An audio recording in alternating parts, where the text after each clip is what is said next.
Hello all, this is Gina Moustakas of The Learning Edge with another SAT tip for you guys. Today, we are going to focus on the dreaded critical reading portion of the SAT, and in particular, how to get through those reading passages without losing your life. Those things are dangerous. My good friend Tina's cousin, Noreen, told me that approximately 2% of students actually perish while doing the reading sections on the SAT. For real. That is really scary stuff, and I do not want that to be you. I'm going to give you Gina's 8 key tips to critical reading domination so that you are not another victim on test day. But before I dive in, I want to briefly talk about how the answer choices on the reading passage questions are put together. One of the most important steps to dominating the SAT critical reading passages is understanding how the questions themselves are put together. This includes knowing how the test makers build their answer choices. Each critical reading passage question has 5 answer choices that I like to categorize as follows. The correct answer. Ideally, you want to choose this answer each and every time. Duh. The pick me answer. This is the carefully crafted answer choice that seems good and logical and is sitting there raising its arm saying, "Pick me." It is very tempting because the pick me answer contains information that is found in the passage, but it also contains information that is not found in the passage or goes against what the passage says. If you stare at the pick me answer for long enough, you may find yourself saying, "Okay, buddy, I choose you." Only to wish, when you get your SAT scores back, that you had not chosen that pick-me answer. Okay, moving on. The plausible answer. Easy to medium critical reading passage questions tend to have a third plausible answer choice that seems reasonable based upon what you have just read. Medium to hard critical reading passage questions will also have an additional plausible answer choice, so that makes it pretty tough.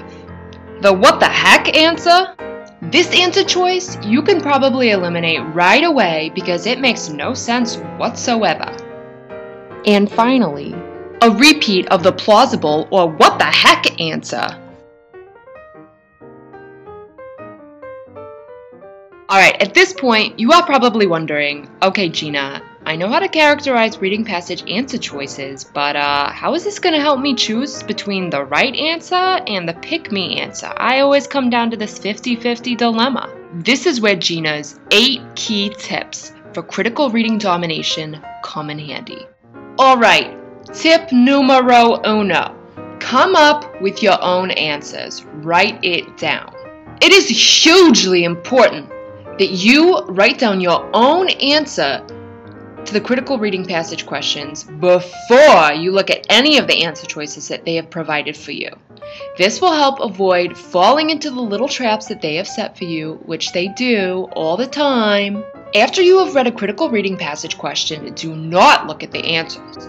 I know you've probably been told by other tutors or random people on the street that you should always look at the questions and the answer choices before reading the passages. Do not do this. This is a bad idea. It is a trap. Instead, go to the lines referenced in the question and write down your own personal answer. Then go through the answer choices and pick the one most similar to your own answer choice. This will help you avoid the tempting but wrong pick-me answers. And as an important side note, just to let you guys know, there are some questions on the critical reading passages that require you to look at the answers in order to answer the question. These include passages that say something like, all of the following are mentioned in the passage except, in which case you will want to violate Gina's number 1 critical reading domination tip, and I will support you in that endeavor. Alright, moving on. Here are a few other key tips to keep in mind when approaching the critical reading passage questions. Gina's reading tip number 2.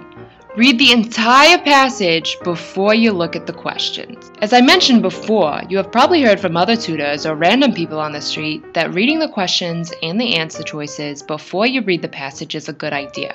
It is not, I promise you.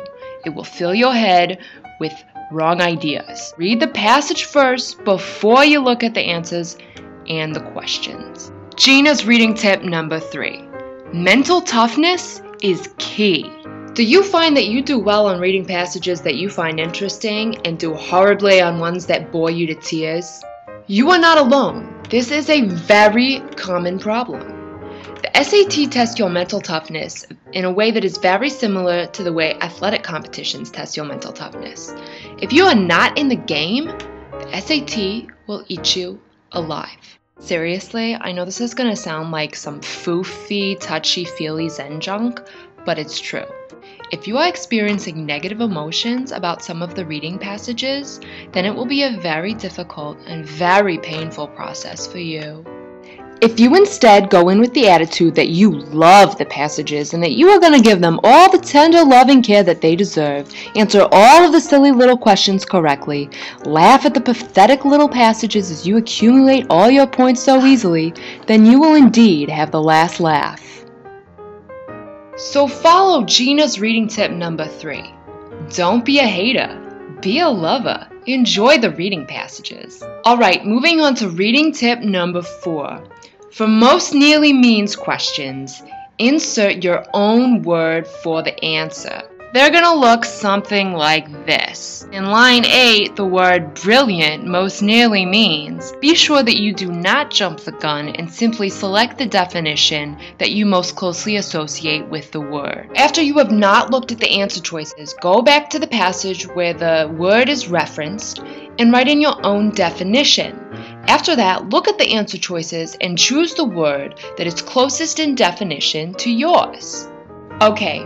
Moving on to critical reading tip number 5, and this is really going to confuse you because I'm sorry, but there are going to be times when it's okay to answer the questions before you finish reading the entire passage.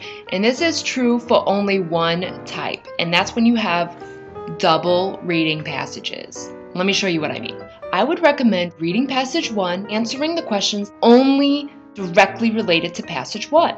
After that, read passage 2, do the same thing. After that, answer the questions that deal with both passage 1 and passage 2. This will help keep the reading passages separate in your mind and help break up the reading a little bit because you know what? It's going to be boring, I promise. Okay, we're almost there. Reading tip number 6. Avoid space cadet syndrome. You may want to pause after each paragraph and ask yourself, do I know what I just read? Perhaps even take a second to write down the main idea of the paragraph in the margins. If summing up doesn't work, try splashing water on your face, or if necessary, headbutting the desk in front of you. Do whatever you gotta do to stay awake and focused. Alright folks, the end is near. Gina's reading tip number 7. Questions appear in chronological order. Use this fact to your advantage. Sometimes questions will not give you line references, but if you know the line references for the previous question and the question after, you can pretty much guarantee that your answer will be in between those lines. And finally, Gina's reading tip number 8. Make sure you understand the first paragraph really well. The first paragraph is very important. It sets the tone for the entire rest of the passage. So as long as you understand that, you're off to a good start. Well folks, there you have it. Gina's 8 reading tips for reading comprehension domination. As a reminder, the 8 tips are: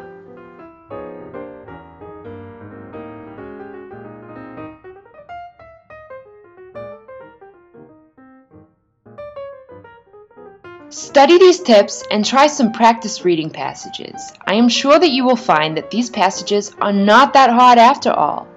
Good luck, study hard, and tune in next week for another SAT tip from yours truly, Gina Moustakas.